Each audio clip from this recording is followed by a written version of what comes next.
मुख्यमंत्रीपदी देवेंद्र फडणवीस यांचा शपथविधी येत्या गुरुवारी आझाद मैदानात होणार आहे। या शपथविधी सोहळ्यासाठी आझाद मैदानात भव्य नियोजन करण्यात आलेलं आहे।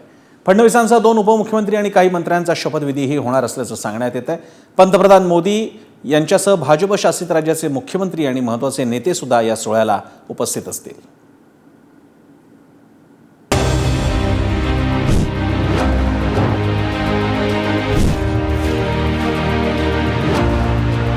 विधानसभा निवडणुकीत महायुतीला दणदणीत यश मिळाल्यानंतर 12 दिवसांनी महायुतीच्या नव्या सरकारच्या मुख्यमंत्र्यांचा शपथविधी आझाद मैदानावर होणार आहे। आझाद मैदानामध्ये यासाठी जय्यत तयारी करण्यात आली।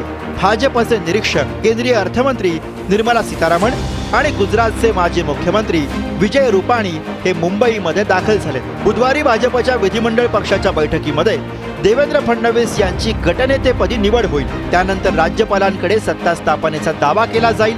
गुरुवारी आझाद मैदानावर महायुतीच्या नव्या सरकारचा भव्य शपथविधी पार पडेल। या शपथविधी सोहळ्यासाठी महानियोजन केलं जात आहे। आझाद मैदानात एकूण 3 स्टेज असतील।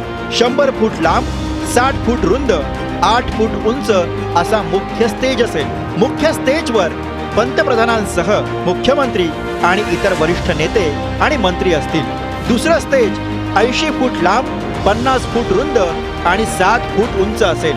दुसऱ्या स्टेजवर संत महंत, समाजसेवक आणि अन्य लोकप्रतिनिधी असतील। तिसऱ्या स्टेजवर सांस्कृतिक कार्यक्रमांचं आयोजन केलं जाईल। स्टेजच्या समोर खासदार, आमदार आणि राजकीय मान्यवरांसाठी 400 आसनांची व्यवस्था असेल।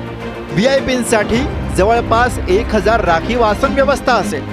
महायुतीमधील सर्व पक्षांच्या पदाधिकारी आणि कार्यकर्त्यांसाठी स्वतंत्र व्यवस्था असेल।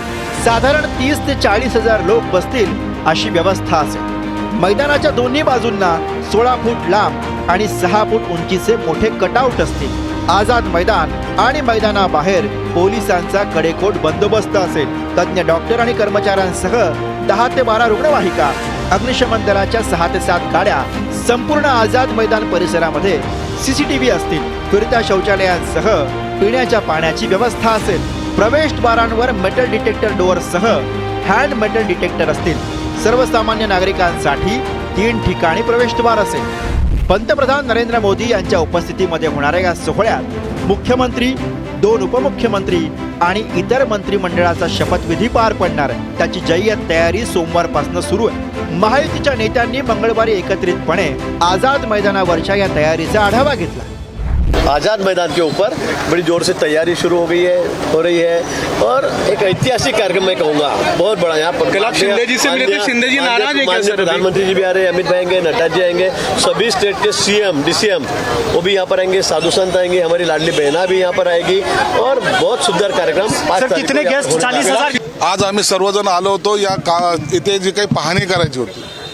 आमदारची सिटिंग व्यवस्था कुठं आहे, गेट नंबर काय आहे, सर्वसामान्य माणसं जे आपण ज्यांना निमंत्रित केलेले आहे त्यांची गैरसोय होऊ नये त्यासाठी त्यांच्या 3 एंट्री ठेवलेल्या आहेत। त्या 3 एंट्रीमधून त्यांनाही प्रवेश देण्यात आलेला आहे आणि हे सर्व ची पाहणी आज आम्ही सर्वांनी मिळून केले, सर्वच पक्षांच्या नेत्यांनी मिळून केलेली आहे। त्या मोठ्या प्रमाणात लोक उपस्थित राहतील। आम्ही सगळ्यांचं स्वागत करू, चांगली व्यवस्था करू। यापूर्वी सुद्धा एकदा काँग्रेसनं एकदा शपथविधी घेतलेली आहे इथं, सुशीलकुमार शिंदे मुख्यमंत्री असताना एकदा, आणि मी त्यावेळी शपथ घेतलेली होती। या ठिकाणी जे लोक येणार आहेत त्यांच्या व्यवस्था बरोबर झाल्या पाहिजे याकरता आमची 3ही पक्षाची आणि आमच्या महायुतीच्या सर्व घटक पक्षाची जबाबदारी आहे आणि म्हणून आम्ही या ठिकाणी व्यवस्थेबद्दल थोडी पाहणी केली आहे। जे आमचे अमित भाई असतील, आमचे नड्डाजी असतील, आमचे केंद्रीय नेते असतील, केंद्रीय मंत्री असतील, इतर राज्याचे सीएम डीसीएम आहेत, आमच्या सर्व 3ही पक्षाचे मोठे नेते आहेत आणि आमचे कार्यकर्ते पदाधिकारी आहेत, नागरिक आहेत, जनता आहे। अजय अतुल आणि कैलास खेर यांच्यासह मान्यवर कलाकारांचे सांस्कृतिक कार्यक्रम सुद्धा या सोहळ्याचं वैशिष्ट्य ठरणार आहे। या सोहळ्यासाठी अनेक मान्यवरांना निमंत्रित करण्यात आलं, ज्यामध्ये पंतप्रधान नरेंद्र मोदी, केंद्रीय गृहमंत्री अमित शहा, केंद्रीय मंत्री नितीन गडकरी, उत्तर प्रदेशचे मुख्यमंत्री योगी आदित्यनाथ, आंध्र प्रदेशचे मुख्यमंत्री चंद्राबाबू नायडू, बिहारचे मुख्यमंत्री नितीश कुमार, अरुणाचल प्रदेशचे मुख्यमंत्री प्रेमा खांडू, आसामचे मुख्यमंत्री हेमंत बिश्व शर्मा, छत्तीसगडचे मुख्यमंत्री विष्णुदेव साय, गोव्याचे मुख्यमंत्री प्रमोद सावंत, गुजरातचे मुख्यमंत्री भूपेंद्र पटेल, हरियाणाचे मुख्यमंत्री नायब सिंग सैनी, राष्ट्रवादी शरदचंद्र पवार पक्षाचे अध्यक्ष शरद पवार, माजी मुख्यमंत्री उद्धव ठाकरे, काँग्रेसचे प्रदेशाध्यक्ष नाना पटोले आणि मनसेचे अध्यक्ष राज ठाकरे यांनाही निमंत्रण देण्यात आलं।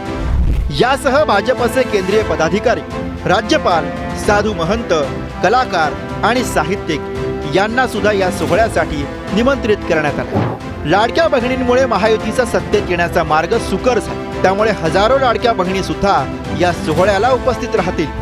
महायुती सरकारच्या शपथविधीची लगबग मुंबईच्या आझाद मैदानावर पाहायला मिळत आहे।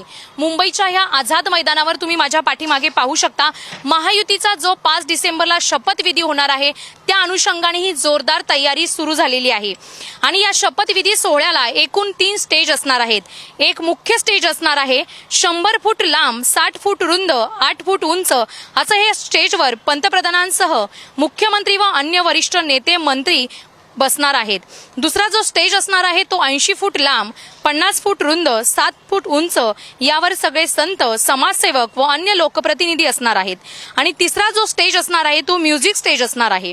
या 3 स्टेजच्या समोर खासदार, आमदार यांच्यासाठी जवळपास 400 ची आसन व्यवस्था करण्यात आलेली आहे। अन्य व्हीआयपींसाठी जवळपास 1000 आसन राखीव व्यवस्था ठेवण्यात आलेली आहे। नव्या सरकारच्या शपथविधी कार्यक्रमाचं राज्यभरामध्ये सार्वजनिक ठिकाणी स्क्रीनवरती लाईव्ह प्रसारण होणार आहे। राज्यभरामध्ये बस स्टॉप, थिएटर आणि प्रशासनाच्या LED स्क्रीन अशा ठिकाणी इतिहासात पहिल्यांदाच शपथविधी सोहळा लाईव्ह दाखवला जाईल। पंतप्रधान मोदी मुंबईत दाखल झाल्यापासून संपूर्ण सोहळ्याचं लाईव्ह टेलिकास्ट केलं जाईल। महाराष्ट्रात भाजपच्या नेतृत्वात महायुतीला मिळालेल्या घवघवीत यशामुळे देश पातळीवर भाजप आणि नरेंद्र मोदी यांची लाट अद्यापही कायम असल्याचं स्पष्ट झालंय। आगामी महापालिका आणि दिल्ली विधानसभा निवडणुकांवर या भव्य शपथविधी सोहळ्यातून छाप सोडण्याचा भाजप आणि महायुतीचा प्रयत्न दिसतोय। शिल्पा नरवडेसह सुशांत सावंत, पुढारी न्यूज, मुंबई।